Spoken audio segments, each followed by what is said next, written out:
Good afternoon. It's Thursday, November 13, 2025. INEC's continuous voter registration is still ongoing. Use the opportunity to register and be ready to vote. On the news this hour, Flood and Management Committee delivers relief materials to 2 local government areas. Reactions continue to trail face-off between Nyesom Wike and Soldier. House of Reps sets up committee to probe 11,000 abandoned federal properties. ASU gives FG 10 days to resolve dispute or face strike. On the foreign scene, 7 survive as 42 presumed dead in Mediterranean dinghy tragedy. I'm Ifechukwu Muonyili with the news.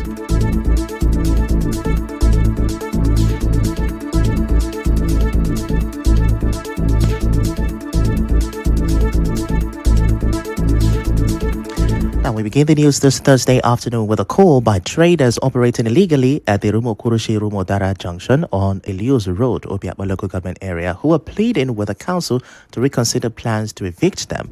Some of the traders told our correspondent they sell by the roadside because they cannot afford shop rent and fear the eviction could push them into unlawful activities.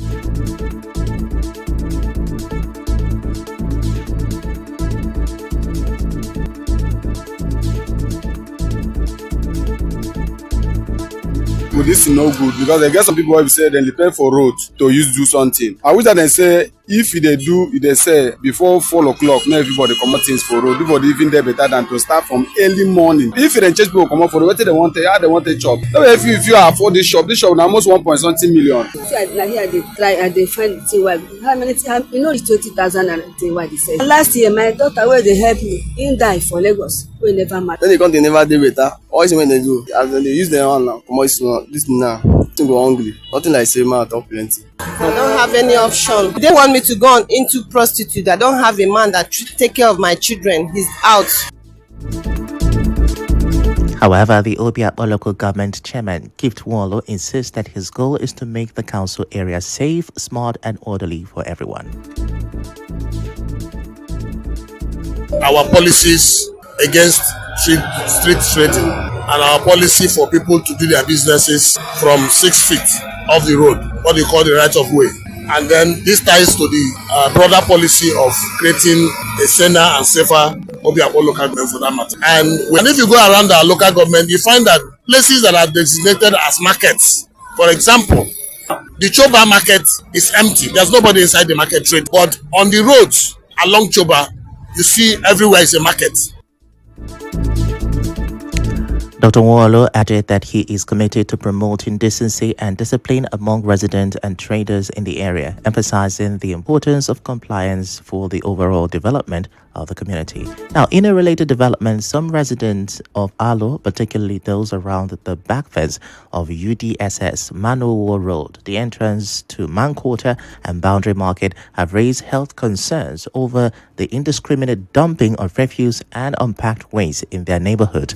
They told our correspondent Nnamdi Wala that the stench from the littered waste is becoming worrisome, especially as it worsens on rainy days.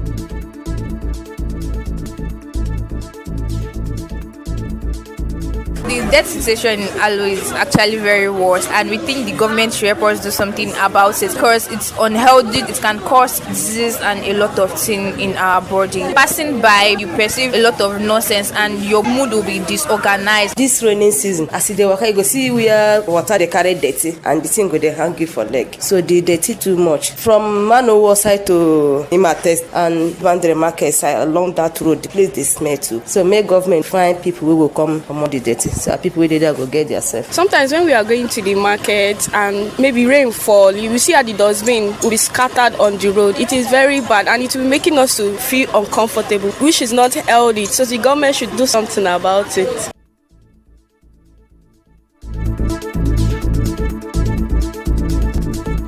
Now, the residents appealed to the River State Waste Management Agency to intervene and salvage the situation. And now to cheery news.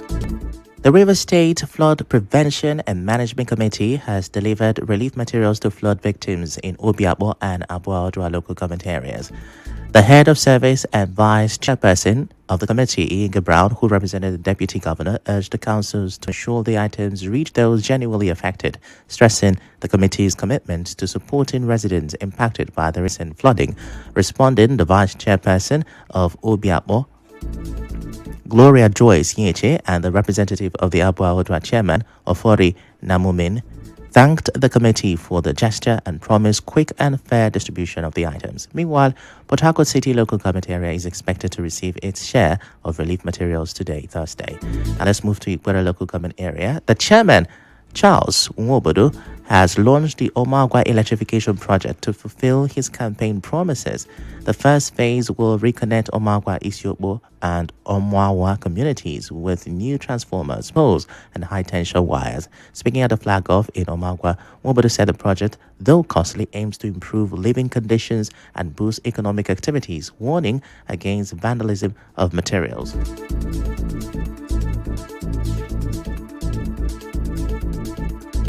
Upon his assumption of office, I joined him to the 13 political wards of Ikuru local governments, and in every community except Amo, Iguta, and part of Muonyili, all other communities in Ikuru local governments, during that interaction, their discussion was centered on reconnecting Ikuru people. And today, Honorable Charles Nwobodo and his team have deemed it necessary to heed to the call of Ikuru local government people, and that is why I'm here to give him the necessary support.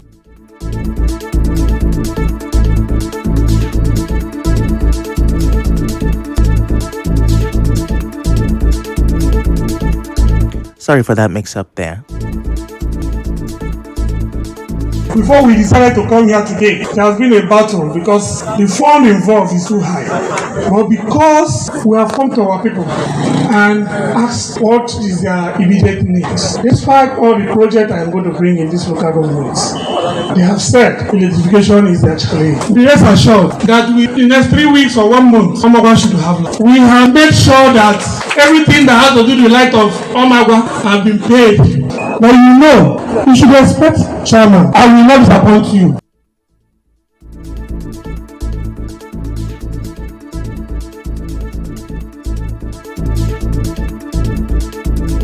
Lawmaker Prince Lemchiyeche and other dignitaries at the event commended the chairman and pledged their support for the project completion. And to Eche now, the chairman of Eche local government area, Chima Boniface Njoko, says the developmental project and programs initiated by his administration will cut across all communities in the area. Njoko stated this when a delegation of the Mba clan paid him a solidarity visit in his office at Okehi, the council secretariat. He said the rural electrification and reconnection initiative will benefit all communities as it will stimulate economic and social growth, and to return Eche to the committee councils in Nigeria, beg your pardon. Now, he said that he will personally flag off the Mba clan reconnection project to give Mba communities a sense of belonging in Eche land. In his remarks, the leader of the delegation, Jerome Okere, said the people of Mba clan are proud and grateful that an indigene of the clan emerged as the executive chairman of Eche local government area, first in history of Eche, especially his performance in less than 100 days in office. Other speakers commended the chairman's developmental strides, describing him as a visionary and people-oriented leader who is responsive to the needs of the people. The delegation included traditional rulers, youth leaders, and women representatives across the Mba clan. Prominent among them are Dr. Emma Aneli and former member, River State House of Assembly, representing Eche Constituency 1, Nana Iranya Oporum. To national scene we go. The House of Representatives has set up an ad hoc committee to investigate over 11,000 abandoned federal government buildings and properties across the country, reportedly valued at more than 20 trillion naira. The committee is expected to review existing reports, verify the current status of the asset, and recommend recovery strategies, including possible public-private partnerships, with its findings due within 6 weeks. Meanwhile, at the National Assembly, the Senate is denying reports of a plot to remove Senate President Godswill Akpabio. Senate leader Obimi Bamidele described the report as false and aimed at creating unnecessary tension. Speaking during Wednesday's plenary, he said there have been no discussions or plans to impeach Akpabio, stressing that the Senate remains united and focused on addressing key national issues. His comments followed earlier remarks by Senator Ojo Zakalo, who referenced past failed attempts to remove the Senate president. Still in the Senate, lawmakers have approved President Bola Tinubu's request to borrow 1.15 trillion naira from the domestic debt market to cover the shortfall in the 2025 budget. The approval followed the adoption of a report by the Senate Committee on Local and Foreign Debt, which noted that the 2025 Appropriation Act provides for total spending of 59.99 trillion naira, an increase of 5.25 trillion naira from what was initially proposed, resulting in a 14.10 trillion naira deficit. Of that amount, 12.95 trillion naira had already been approved for borrowing, leaving an unfunded balance of 1.15 trillion naira. In a related development, the Senate also passed a motion to strengthen oversight on how borrowed funds are utilized. The motion, sponsored by Senator Abdul Ningi, mandates the Committee on Appropriations to ensure that all funds are spent strictly for their approved purposes during the 2025 fiscal year. We go on a short break. When we return, we'll tell you about ASUU's intended strike. Do stay with us.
This is the news on 92.3 Nigeria Info.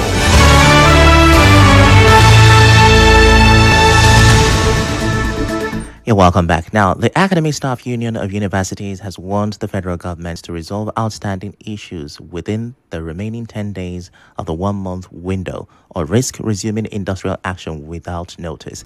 ASUU's demand include reviewing the 2009 ASUU-FG agreement, payment of unpaid salaries and allowances, and release of the University Revitalization Fund.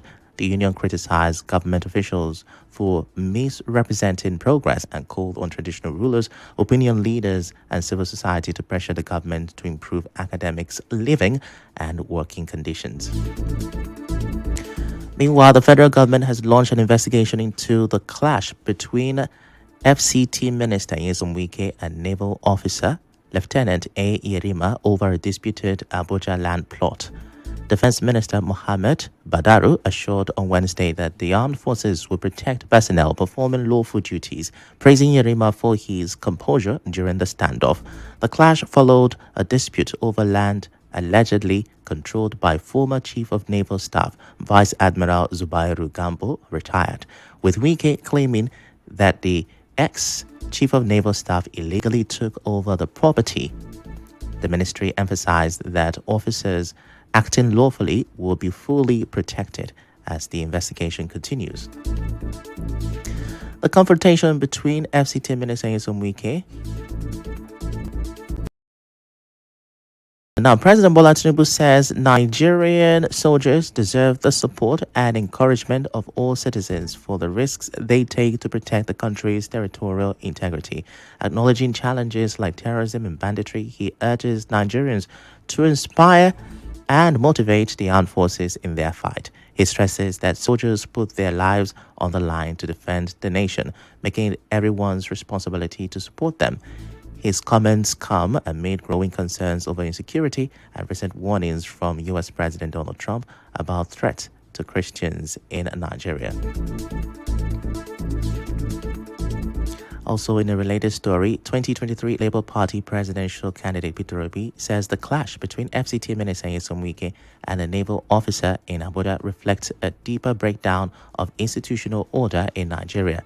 Obi describes the incident as a national embarrassment that highlights the erosion of discipline, due process, and respect for institutions. He questions why security agencies are often drawn into civilian disputes and why public officials act beyond their lawful boundaries. Obi says the episode should prompt honest national reflection on leadership, civility, and the rule of law. He adds that rebuilding Nigeria requires stronger institutions, humility in public service, and a renewed respect for due process. Turning to education now, the federal government has reversed its 2022 national language policy. English will now be the language of instruction in Nigerian schools from primary through tertiary levels. Education Minister Dr. Tunji Alausa cited evidence showing mother tongue instruction left many students unprepared.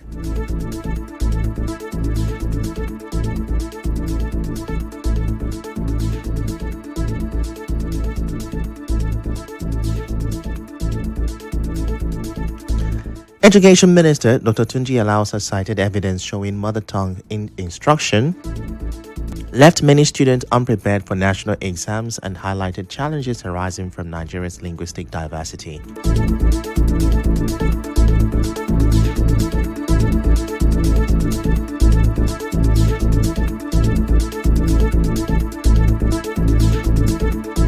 And now today is World Kindness Day, celebrated every year on November 13, and in 2025 it falls on a Thursday, which is today.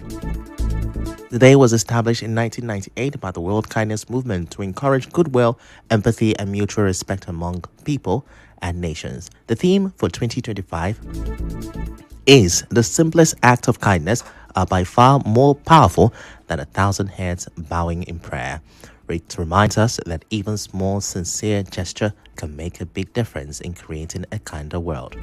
In entertainment, the fifth wife of Senator Ned Nwoko, Laila Charani, I beg your pardon, has accused junior wife Regina Daniels of introducing her and others in the household to drugs 6 years ago, and alleged that Regina has been sleeping with every single girl around her.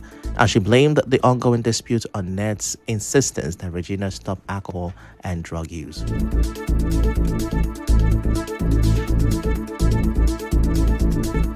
And now, we bring you news from around the world.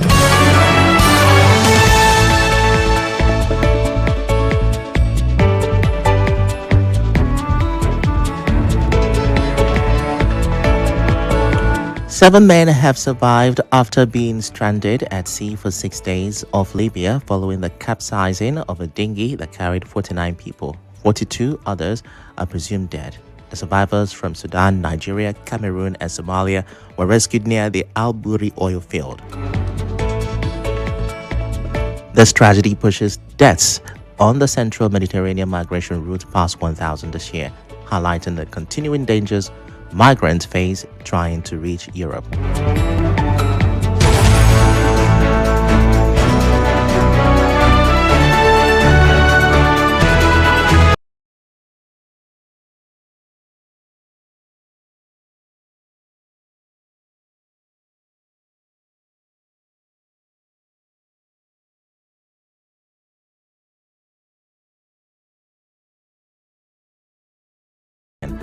Flood Prevention and Management Committee has delivered relief materials to 2 local government areas.